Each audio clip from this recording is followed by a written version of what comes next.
Darkness. Techno is inextricably associated with this word, but what does it actually mean to say that something, someone, or a style of music is dark? What existential conditions does the word actually point towards? From a superficial perspective, darkness is opposed to light and defines a world of sadness, negativity, evil, and immorality. But this equation of darkness with these terms misses the true ontological meaning of the word. What is considered dark is any entity that has been turned away from safety, order, and predictability and opened upon a world of raw, chaotic forces. This is why things considered dark tend to scare people, not because they are negative or bad, but because they confront people with a disordered image of reality that is confusing, disorienting, challenging, or disturbing. French philosopher Gilles Deleuze called this process of moving from a sense of safety and patterned stability to a more anarchic, free-flowing existential state deterritorialization. This term means to leave home, abandon safety, and explode our being so that we are open to an entire world of abstract, impersonal, and foundational forces. With this understanding, we can say that techno is not dark because it in any way carries within it a negative or evil force, like some kind of witchcraft or sorcery, but because it pulls apart, unravels, and destroys musical safety. Saying it is spooky, nasty, crazy, or so forth are just decorative metaphors for what it actually is, namely, a vehicle for movement away from comfort and into the abstract. Unusual sounds, familiar sounds being used in unusual ways, sounds that scratch the cerebral cortex, that melt the face, percussion or synth patterns that disorient rather than anchor the listener. These are the hallmarks of techno, and they are the same elements that define its darkness. In this sense, darkness is a fundamental component of the genre and is utterly essential to its ongoing existence. Without this destabilizing methodology, techno ceases to exist. With more order comes more safety, and more safety closes our window onto energetic vastness. Techno is never a return home or a secure harbor, but is always a departure, a line of flight, an escape. Techno breaks music the same way that abstract art breaks realism, the way that poetry breaks language, the way that brutalism breaks architecture. In all these cases, dominant forms are broken down to lines of movement, speeds, and flows. The key is not to dissolve entirely, for that would mean annihilation, but rather to unravel. In today's episode, we are very fortunate to host the immensely talented producer and DJ Denise Rabe. Having entered the techno scene in the early 2010s via a circuitous route through hip-hop, jungle, and house, Rabe quickly established herself as one of the most powerful forces in the Berlin techno scene, having been a staple of the Berghain roster since 2016, and also regularly dispensing her unique brand of immersive techno not only across other venues in the city, but also in Europe, the US, and Asia as well. Not content with destroying club dance floors as a DJ, Denise also quickly embraced the world of production, releasing her first EP on Mauritius-based label Mute Wax in December 2015. From that first release, a unique sonic identity was immediately established, which has carried through all of her subsequent work. EPs on respected techno outlets such as Arts and Stroboscopic Artifacts followed, until she took the most important step of creating her own record label, Rabe, in December 2017. Functioning mainly as a vehicle for her own productions, the label has released a total of 10 EPs, including important collaborative projects with audio sculptors Lidval and Ricardo Garduno.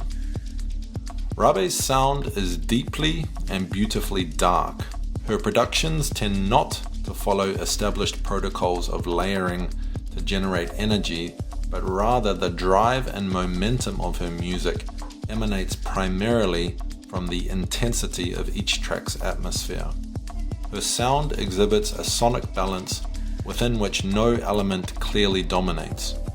Unlike many of her peers, whose sound is recognizable by their kicks, their percussion, their modular synths, or their rumble, Rabe's sound is defined by the emotional and psychic atmosphere given off by the total combination of sound. The tracks are an assemblage, a gathering together of many different abstract elements around a unifying force, which gives her overall body of work its consistency and singularity. As Denise shares with us now in the interview, this focused swirl of forces in her music aligns closely with her own philosophical attitudes and inclinations. First off though, she explains how she got pulled into the vortex of the Berlin techno underworld. Well, when I was 16, I was into hip-hop music. Started actually with that and learned like scratching, beat juggling and stuff. I would not say I'm very good at that. Yeah, it's not easy. But yeah, I started DJing with hip-hop rap music. Then I started studying and then I didn't have time, but then I got more into like house, deep house, tech house, because it was that time. And when I moved to Berlin in 2011, I started buying records again, but then I was in my house phase. And then I went into the dub techno stuff, and then I had like a fantastic dance to Chris Liebing and Luke Slater in Berghain, and that's where I was like, no, I need to do techno.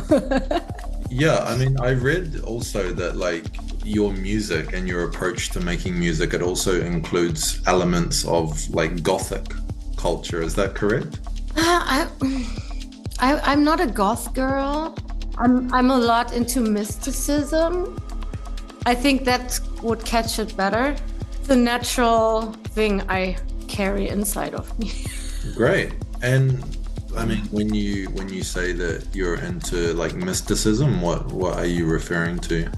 I went into alchemy, spiritual, esoteric stuff, Buddhism, all kind of like things where you try to understand why we're here, why being human, or what's the answer, what is after this whole thing here.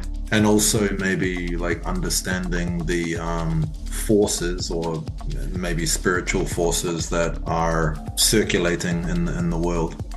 Yeah. Why do you think of someone and recently this person is calling you? Or like, if you haven't talked to that person in a while, it's like, oh, and then you let it go. And then a few days or hours later, sometimes, and then this person finally calls you. This is just the most simple example, I think.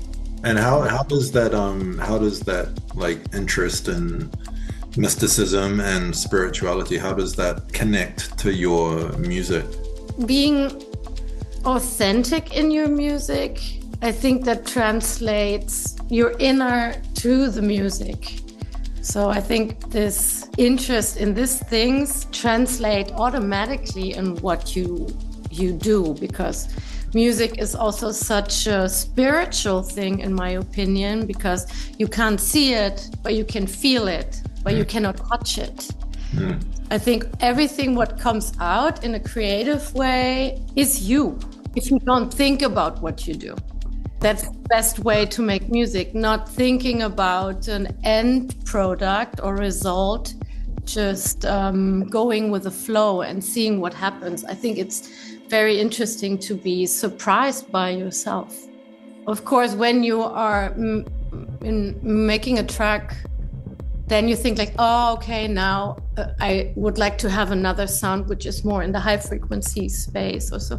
Then you look for something like this. But in the beginning, I just start and see where the rest is leading me to.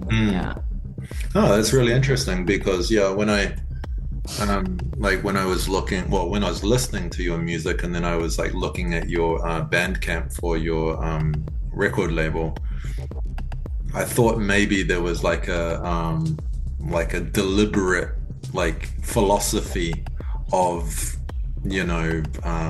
the occult or mysticism behind it. Like you had like a certain kind of idea of the world that you want to create with the music, and then you kind of follow that. Yeah, well, my last name is Raven. Okay. Rabe means raven. So, and this is a natural thing which I just used. Oh, right. Yeah, a lot of people don't know. Yeah. Do you have a special interest in the symbolic meanings of like the raven? It's very interesting to see the raven is used in so many different areas. Well, there's Odin and the ravens, then death is like when you see a raven, this can like close, like a special occasion with a raven.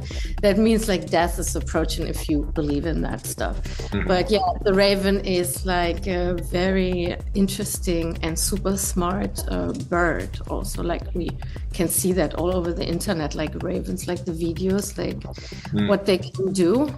It's incredible. Wow. They just use a stick to get something out of a glass to get the food, or you show them something and they understand. So yeah, the raven. Of course, when I started looking into the name of my label, this was not clear from the beginning that I would use my name, but everyone said like, you should use your last name. And of course, it made it easier also to produce images or find images and it fits my music too, I think. Yeah, that's quite incredible actually. There's such a natural synergy. Right. Yeah, exactly. That's amazing. And I didn't choose it, it's just it chose you. Yeah. Yeah, that's amazing. And I noticed on all of your releases, like all the EPs and on your label, that they all have different combinations of animals as well, the titles. Yeah, it's the fables from Aesop. Yeah, it's the fables. Okay. Also, I really like what's behind the fables because it's stories between animals, but in the end, they use the animals to show what is going on between humans, actually. So, yeah, it's always something to learn from the stories. What you also can see in your own life happening, like someone gets used and tricked into something, like the fox and the raven. The fox wants to trick the raven because the raven has a piece of cheese in his beak, and he wants to make the raven sing, so the cheese will drop. So yeah, they trick each other, and it's I think it's. And like in terms of your your approach to making music, like as a producer, what's your like main objective as a producer? Are you just a simple like producer in the sense that you're just making tracks that you think are going to work best on the dance floor, or are you really trying to create art that goes beyond the dance floor and that can just be consumed like regardless of context? I think I do both. I try to keep a balance because of course I want that my tracks are also played by other producers, but I also do, or especially in the past, I think I did much more artsy stuff, and then I decided I want to have it work a little bit more on the dance floor, so I try to combine the sounds and the driving spirit in a track to play it. In the album, I did an album and it's coming out in October. This is much more artsy. It's not a dance floor album. Yeah, there is not a track on it where I would say like, oh, it's a hit. Not at all. Right. It's more like they all work together. I think you have to listen to the complete thing. It's a journey, basically, from start to beginning. A very dark journey, but a journey. Yeah. Yeah. I mean, your music, I mean, like it's so dark. I mean, I mean that like as the biggest compliment because Okay. the main quality that I look for in techno is how dark it is. Okay. Like usually, like the darker the music, the better it is. Well, it brings a lot out of your own shadows and emotions, which, can be a good thing if you want to have this emotions. Yeah, I have problems producing happy music. Sure. It doesn't feel like it's me, even if I'm not a depressed or dark person, not at all, actually. But in my music, I express my shadows, probably, or the melancholic side. A lot of people, they think that dark music means that it's negative. Yeah, and it's not. It's not. Dark music can just be like radical and totally free. Like some of the You can music. get also super lost in it if you let yourself merge with the darkness and not fight it. I understand that a lot of people don't get it. They want like uplifting stuff. I like uplifting stuff, but it's not my way of making music. Yeah, no, I know what you mean. I think like the uplifting music is kind of safe. Exactly, it's easy. Exactly, like Easy for me is in a production way boring. I bore myself if it's too easy. Maybe it's a belief sentence from what I have no idea comes from. It must be complicated. Right, yeah. But it's not complicated. For me, it's actually easier to do this kind of stuff. Yeah. I like to tell stories with my tracks. Also with my DJ sets, I would say. It's easy to play the same music like kind of for hours. But for me, it's like, I like to have a little bit ups and downs, like a journey. Basically. Obviously, like you're an incredible DJ, incredible producer. In terms of like the gender aspect of the music scene and the techno scene, do you see that as still being like a very important factor? And do you think there are still barriers and discrimination that takes place against women in the techno scene, or do you think it's quite a inclusive, tolerant space now? The thing is, I never had the feeling I had it more difficult than others. But I also think it's a way how I grew up. I was never raised to believe that being a girl meant I couldn't do something. My parents never told me like, oh no, don't do it. Like they let me flourish. Like I could try everything. So I think I was also always into boys stuff. I played football and I was always hanging around with guys. I had more male friends always than girls around me. So that's why the thought never came up, never felt like I was not or was excluded ever. Right. Yeah. Because I just do, and I never had like people or guys in the scene saying something shitty or stupid to me, which would make me feel bad or not wanting to do it anymore. No, absolutely not. Are there other like female figures within the techno scene who were like an inspiration for you, or who are an inspiration currently? Or well, I was always intrigued by Dasha. She's also very variable. Like she's doing like from ambient over techno. Like she's doing really great stuff and very authentic. And Adriana Lopez, very powerful, nice human being. Yeah, these two were actually the main for me. And what about people like Paula Temple? So yeah, Paula was also, I forgot her. Yeah, Paula was also very important for me too. Yeah. You've been DJing at Berghain for like almost 10 years now, I think. Is that correct? My first gig was in 16, yeah.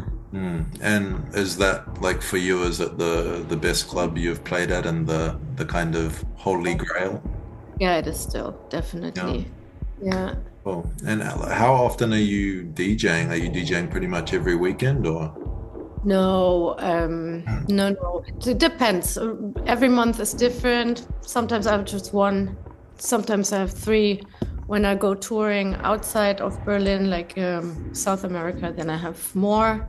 But it's always different. It's not very constant.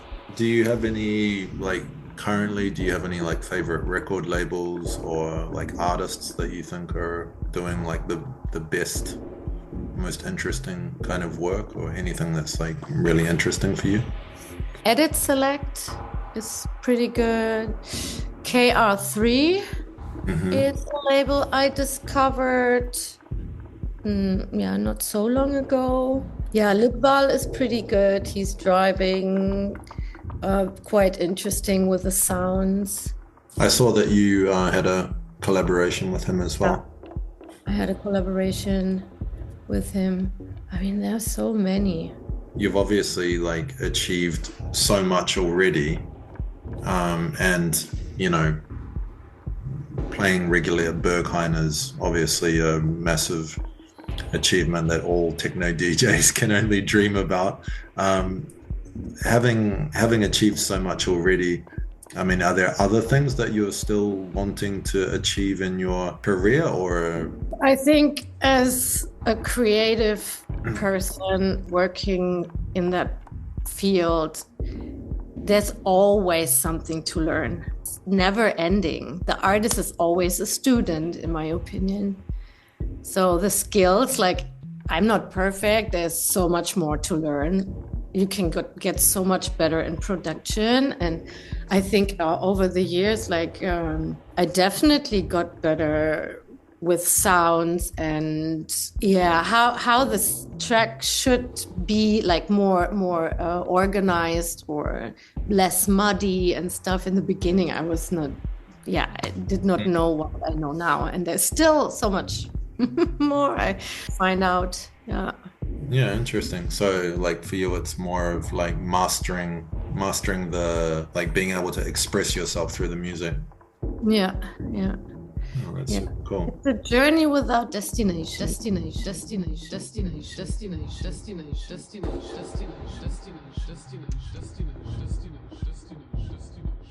I want to give my biggest thanks to Denise Rabe for agreeing to participate in this third episode of Dystopia, and hope you all enjoyed learning about her musical philosophy.